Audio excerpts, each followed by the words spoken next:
Cette conférence va maintenant être enregistrée. Donc on va démarrer sur le sujet des requêtes aujourd'hui. Merci à tous de participer à ce webinaire de 30 minutes ensemble. On va démarrer par la présentation de la solution requête à partir du navigateur classique, donc via l'environnement cloud, Caseware Cloud. Donc là, je suis sur un site de test. Je me connecte avec mon adresse professionnelle, donc en tant que collaborateur d'un cabinet d'audit. Et donc, vous connaissez certainement déjà l'interface de Caseware Cloud, mais simplement brièvement pour vous donner les points clés de la structure. En fait, vous avez des entités qui permettent d'aller structurer les informations par client. Les entités, en fait, correspondent aux clients d'audit que vous pouvez donc importer ou créer un à un au niveau du Caseware, de Caseware Cloud en fait, du cloud du cabinet, de la plateforme du cabinet. Et donc dans chacune des entités, vous avez une fiche qui va rassembler et centraliser des informations sur chacune des entités, à savoir donc des informations de signalétique, les contacts, et donc ça va être très important dans le cadre des requêtes, puisque effectivement, j'aurais pu vous le dire dès le démarrage, l'objectif de la requête, c'est tout le côté collaboratif que vous pouvez avoir avec votre client, c'est-à-dire échanger des documents, mais aussi des données par le biais d'un système qui va donc centraliser ces informations, les historiser et également dans un cadre sécurisé. Et vous aurez, et on va l'aborder aussi ce matin, le lien avec Working Papers. Si vous avez la solution Working Papers, vous allez pouvoir récupérer automatiquement dans votre dossier d'audit les documents que le client a déposés dans la requête. Voilà, donc on a la possibilité en fait via ce cloud d'avoir une structure par entité, avoir toutes les informations liées au client, les fichiers, les différentes missions créées avec les applications, les discussions entre les collaborateurs, les tâches affectées, etc., etc. Donc moi je vais me concentrer sur ce matin, vu qu'on a très peu de temps, sur l'application Requête Audit France.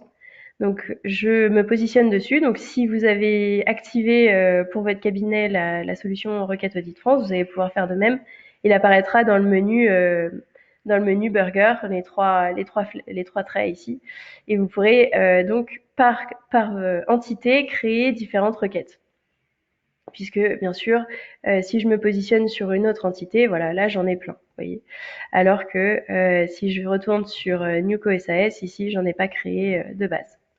Donc je vais cliquer sur nouveau et je vais en créer une ici, donc requête Newco, et je vais mettre 2021.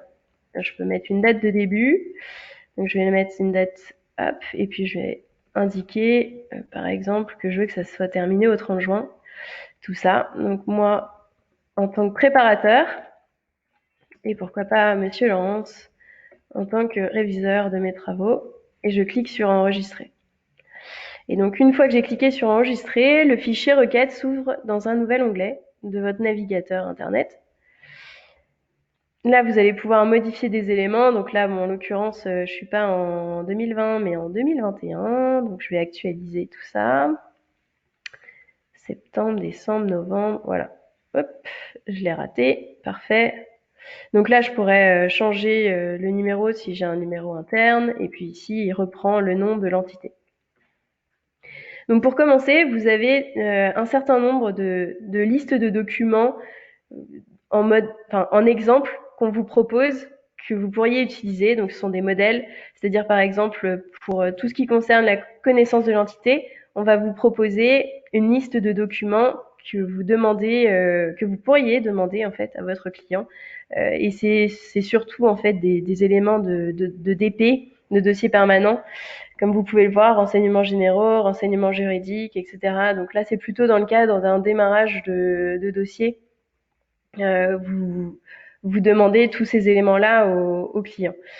Donc, bien entendu, ce que je vais pouvoir faire, c'est adapter totalement cette liste. Je peux adapter le petit commentaire de guide qui est indiqué ici. Je peux dire que finalement, je veux pas ce groupe-là du tout de renseignements généraux à demander à mon client. Donc j'ai un petit œil qui va me donner la possibilité de masquer ces ce groupe directement.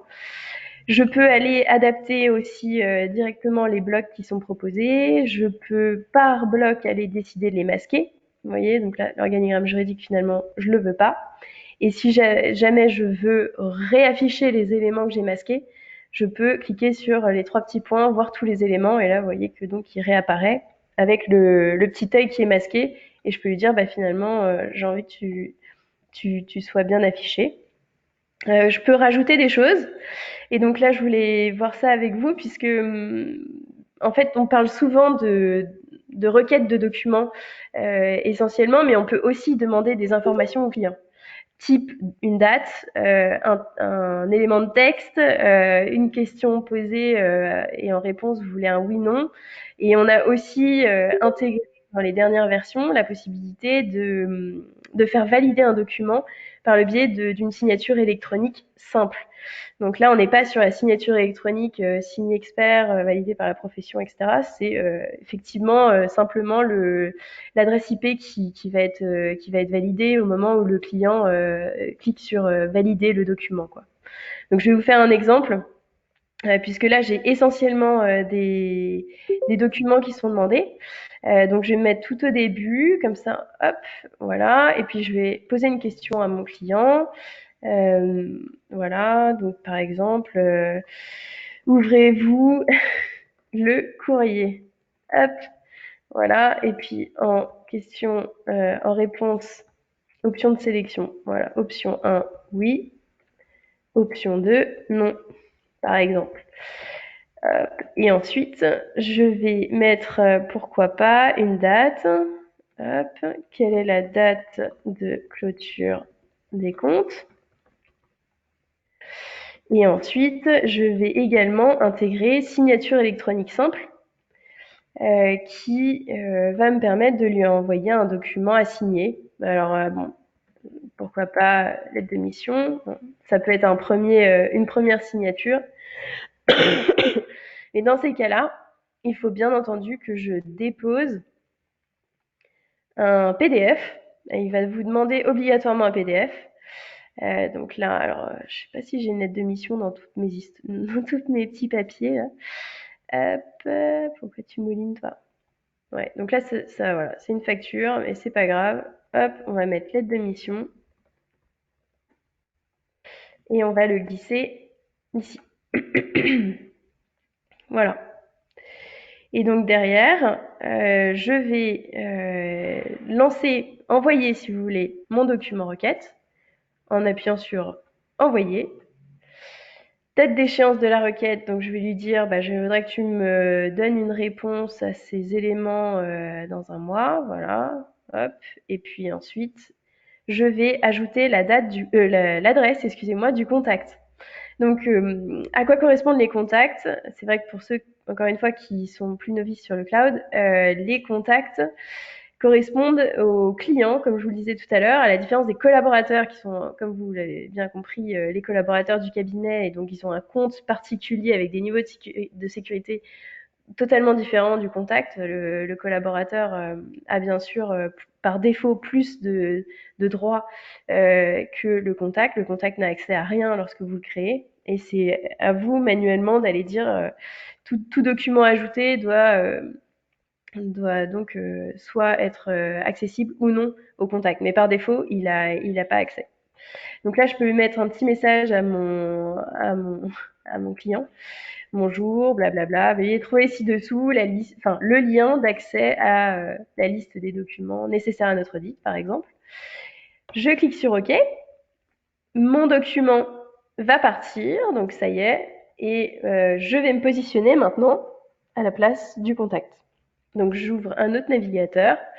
Là, je suis sur la boîte de mon dirigeant. Et donc là, j'ai reçu, vous voyez, directement la notification de Caseware Cloud. Alors, je peux bien sûr adapter l'objet de ce mail pour que le client sache directement de quoi il s'agit. Alors, bien sûr, quand il ouvre, ça c'est plutôt rassurant. Il voit le logo du cabinet, il verra votre tête, si jamais vous avez mis votre photo sur le cloud, et votre petit message. Et ensuite, il pourra cliquer sur afficher détail. Et donc, il va pouvoir se connecter sur votre cloud. Alors, bien sûr, ça nécessite à ce que vous ayez transmis en amont les logins nécessaires. Et donc, il se connecte. Et il va donc accéder à la liste des documents que vous lui demandez, ou des données, hein, pour réaliser votre audit. Donc, il y a un petit temps de latence, mais voilà, ça s'affiche. Donc, il a un affichage qui est assez, on va dire, user-friendly, accessible. Donc, il a des filtres sur la gauche et puis la possibilité d'aller directement en question. Bon, là, on est d'accord qu'on a mis vraiment le paquet sur la liste des documents demandés aux clients, mais pourquoi pas. Et ensuite, donc, il a la partie guide. Et donc là, comme on l'avait défini ensemble, il a ces petites questions. Il peut ajouter un commentaire. La plupart du temps, c'est moi, par exemple. Hop. Voilà. Ensuite, donc il va faire envoyer une réponse et puis bloc par bloc, il va répondre de cette façon. Donc là, hop, je mets n'importe quoi, hein. On en serait plutôt en 2022 sur la date de clôture des comptes. Et ensuite, donc j'ai ma signature électronique là sur la lettre de mission. Donc bien entendu, je peux cliquer dessus, ça s'ouvre. Et donc quand je vais cliquer sur action requise, pardon, c'est pareil. Je peux également télécharger le fichier ou le copier, excusez-moi, sur le cloud. Donc là, je vais accepter déjà par voie électronique. Je vais donc laisser mon navigateur autoriser ma localisation pour que derrière le système, en fait, valide l'adresse IP et la localisation de votre client. Et donc, vous avez le petit message je ai lu le document, la mission PDF 6 juin et l'accède par voie électronique. Ok, validé. Hop, signé, par exemple. Et voilà. Et donc, vous avez le petit signé électroniquement avec le petit commentaire. Donc, bon. Après, une fois que tout est fait, je peux bien sûr avoir un filtre sur tout ce qui me reste à répondre, etc., etc. Je peux aussi envoyer une première trame de réponse en tant que client, en cliquant pardon, sur marquer tous comme répondu. Et après, ce sera à charge de l'auditeur de valider ou non les réponses. Donc, une fois que tout ça c'est fait, alors moi, en tant qu'auditeur, je vais recevoir un certain nombre de notifications sur mon mail puisque mon dirigeant m'a mis des commentaires et puis également, bien sûr, il a indiqué qu'il avait répondu à la requête. Donc, dès lors que j'ai reçu ces petits mails, je retourne sur mon fichier requête, alors qui est accessible, encore une fois, dans l'application Requête Audit France. Là, vous retrouvez votre requête, d'ailleurs, qui s'est actualisée puisque on a eu une réponse. Je clique dessus. Alors, elle était déjà ouverte, hein, mais bien sûr, je peux l'ouvrir plusieurs fois. D'ailleurs, j'aurais vu voilà. Là, vous voyez, on a déjà l'actualisation réponse fournie avec tous les éléments de réponse, l'historique des échanges sur chacun des blocs. Là, je peux accepter la réponse ou je peux faire renvoyer. Et à ce moment-là, ça réouvre la requête. Ici, donc, date de clôture, bah, je vais faire accepter. Alors après, je peux aussi revoir l'ensemble et puis faire terminer. Et à ce moment-là, ça me valide tout. Tac, voilà. C'est vrai que ce que j'ai pas fait, au final, ouais, vous voyez, là, il m'a pas répondu, il a rien fait. Donc, je vais faire renvoyer. Hop, renvoyer. Et du coup, si je me repositionne ici, bah, vous voyez que ça s'est rouvert. Et là, effectivement, je vois tout de suite les éléments qui ont été renvoyés. Donc, je vais en profiter pour vous faire une petite démonstration quand même d'éléments qui ont été ajoutés. Donc là, on va rajouter un PV. Envoyer la réponse. Et puis, est-ce que j'ai un organigramme voilà, imaginez que c'est ça. Voilà. Un petit document RTF pour changer. Donc moi, en direct, vous l'avez compris, je reçois les éléments, donc mon pavé d'AG et mon organigramme juridique. J'accepte tout. Et donc les différents éléments que j'ai acceptés vont aller s'ajouter dans la partie document de ma requête. Où, alors tous les éléments qui ne sont pas reconnus iront se mettre dans 100 catégories. Et sinon, vous avez des emplacements qui peuvent être définis pour chacun des éléments que le client vous a envoyés et donc qui pourraient être glissés directement dans la partie DP ou dans la partie DA. Ce qu'on a vu ensemble, c'est l'adaptation d'un document requête que nous avions créé au préalable. Mais bien sûr, vous pouvez vous en créer d'autres. Lorsque vous appuyez sur le plus et vous faites créer document, vous pouvez choisir requête. Et là, vous aurez les différents modèles de requêtes qui sont disponibles pour avoir une base de démarrage, si on veut. Et sinon, bien sûr, vous pouvez vous créer une requête à partir de rien du tout, donc d'une requête vide, et vous détaillez tous les éléments que vous voulez transmettre à votre client. Donc hop, je vais en créer une ici, test, pour vous montrer. Et il faudra donc rajouter un groupe déjà. Donc test 1. Et puis ensuite, vous pouvez rajouter les éléments que vous souhaitez. Voilà. Et donc l'élément test va s'ajouter à l'endroit où vous avez appuyé sur le plus. Après, ces éléments sans catégorie, bien sûr, vous pouvez aussi les déplacer. En fait, ça vous permet d'avoir un endroit, encore une fois, centralisé pour gérer les différentes demandes de documents. Et donc, si vous avez un collaborateur qui est absent, qui est malade, donc c'est lui qui était censé réceptionner et qui a réceptionné sur sa boîte mail les pièces pour la mission d'audit, c'est un peu problématique puisque vous ne pouvez pas accéder à sa boîte. Donc là, en l'occurrence, vous avez les documents qui sont accessible via la plateforme sécurisée et accessible que par les personnes qui ont les droits, quoi. Donc on a un petit menu aussi requête ici qui va vous permettre au niveau du fichier requête d'avoir une visu sur les éléments qui restent en attente, ceux qui ne sont pas envoyés. En parlant de suivi, au niveau du cloud, vous avez une application qui s'appelle Accomplish, que vous retrouvez également dans le menu des 3 traits ici, qui va vous permettre d'avoir une vision au global sur le portefeuille. Puisque là, vous voyez, en fait, je suis positionnée sur Nuco SAS, mais si je me positionne sur toutes les entités, je vais avoir toutes les requêtes en cours, avec les rappels sur les différents fichiers de mission. Également, donc les statistiques sur le nombre de requêtes missions ouvertes, les échues.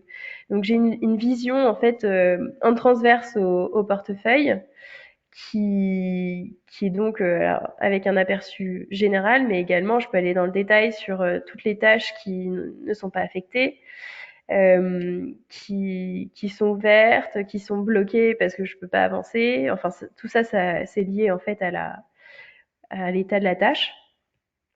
Et puis également, donc je peux avoir une vue date d'échéance et une vue collaborateur.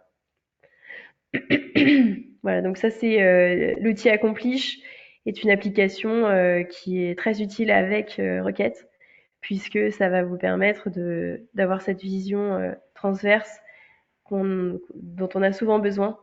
Et alors, ce qui est assez sympathique en termes d'utilisation, c'est que voilà, en fait, je vais pouvoir glisser, par exemple, hop, connaissance de votre entité là, je vais pouvoir le prendre normalement et le glisser. Ah, alors là, ça veut pas. C'est les aléas du direct. Je réessayerai tout à l'heure parce que je vois que le temps tourne. Et, hop. Et alors, je voulais simplement vous indiquer en autre point le lien avec Working Papers, très utile.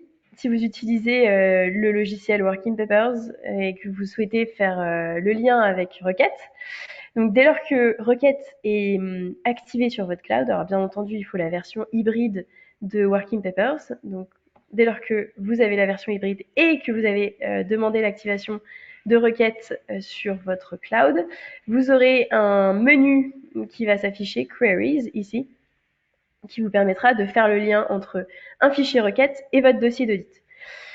Hop. Donc je clique sur ouvrir. Et là, ce que je vais vous proposer de faire, au lieu de créer un nouveau fichier, je vais aller chercher la requête qu'on a créée ensemble. Hop, voilà. Je clique sur OK.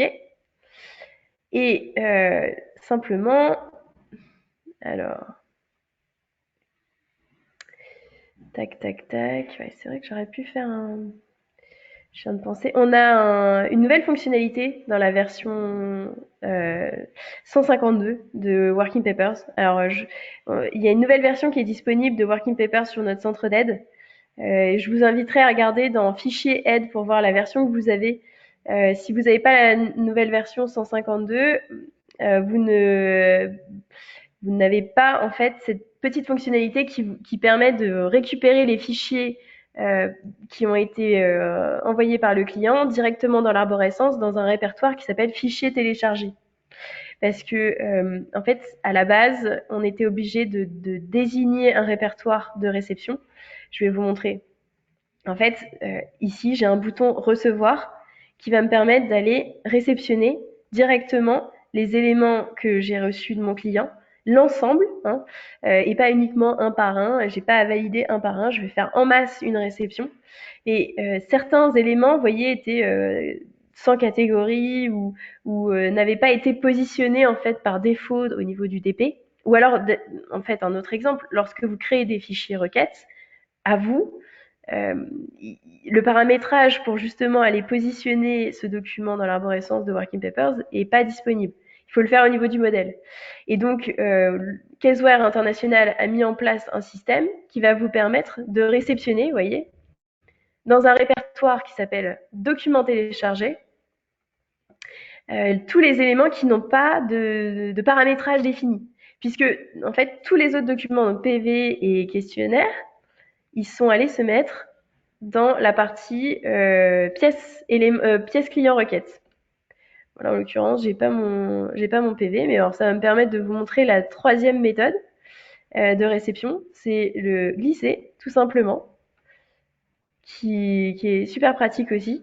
Alors là, bien sûr, en plus, je pourrais aller le glisser directement. Ah, le PV, il était allé se mettre directement dans la partie connaissance générale. C'est certainement pour ça. Donc voilà, vous avez des emplacements qui peuvent être prédéfinis au niveau de votre modèle. Donc ça, c'est quelque chose qu'on peut voir ensemble. N'hésitez pas à me contacter si vous voulez paramétrer votre modèle cabinet avec des emplacements spécifiques pour que lorsque vous cliquez sur recevoir, ça se positionne directement au bon endroit. Si jamais, encore une fois, vous n'avez pas le paramétrage en place, avec la version 152 de Working Papers, vous avez un répertoire document téléchargé qui va se mettre en place et vous générez tous les documents du client dans ce répertoire-là et il faudra bien sûr après les repositionner au bon endroit. Il nous reste 5 minutes. Je voulais vous indiquer 2 points. Le premier, c'est que le modèle de requête est accessible, c'est-à-dire que vous avez une application Requête Audit France qui vous propose des modèles de requêtes à l'intérieur de listes de documents, mais vous pouvez le modifier pour le cabinet. Donc, c'est-à-dire que vous pouvez intégrer des listes à vous, spécifiques à vous, supprimer les nôtres, modifier les nôtres, etc. Donc pour ça, il faut que vous ayez les droits au niveau des paramètres du système du cloud pour accéder en fait au modèle de requête. Et là, vous pourrez paramétrer, customiser pour au niveau du cabinet les différentes listes de documents que vous souhaitez avoir dans chacun de vos dossiers. Également, on pourra créer du coup le paramétrage de positionnement direct au niveau de votre arborescence de DP qui est propre au cabinet, encore une fois. Donc ça, c'était le premier élément que je voulais vous donner comme info. Et le deuxième élément, c'est que lorsque vous allez passer à l'année suivante, ce qui est super pratique, c'est que vous n'avez pas à recréer un fichier requête avec, encore une fois, la liste des documents spécifiques pour le client en question. En fait, vous allez pouvoir cliquer sur Nouveau et choisir Données à reporter. Et à ce moment-là, vous récupérez toutes les requêtes qui se mettent à vide et qui sont déjà préadaptées. C'est comme le passage à l'année suivante d'un dossier client Working Papers puisque vous conservez l'adaptation des questionnaires, des programmes de travail, etc. Donc là, on a bien le report qui est fait et qui conserve vos adaptations. Voilà, donc il nous reste 3 minutes. Est-ce que vous avez des questions? Enfin, c'est possible hein, si durant ces 3 minutes. Sinon, après, on prévoit un call pour justement voir ensemble les questions précises que vous pourriez avoir.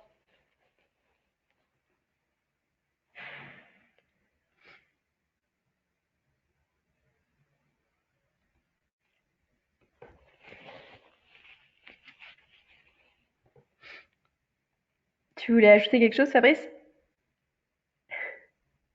Ah, on ne t'entend pas.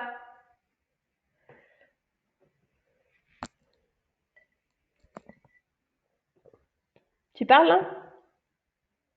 Ah, on t'entend pas. Bon, bah, j'espère que tu n'avais rien à dire alors.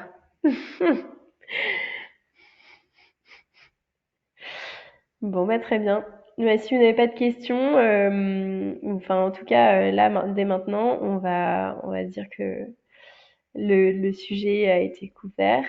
Je vous remercie de votre présence ce matin et puis à bientôt.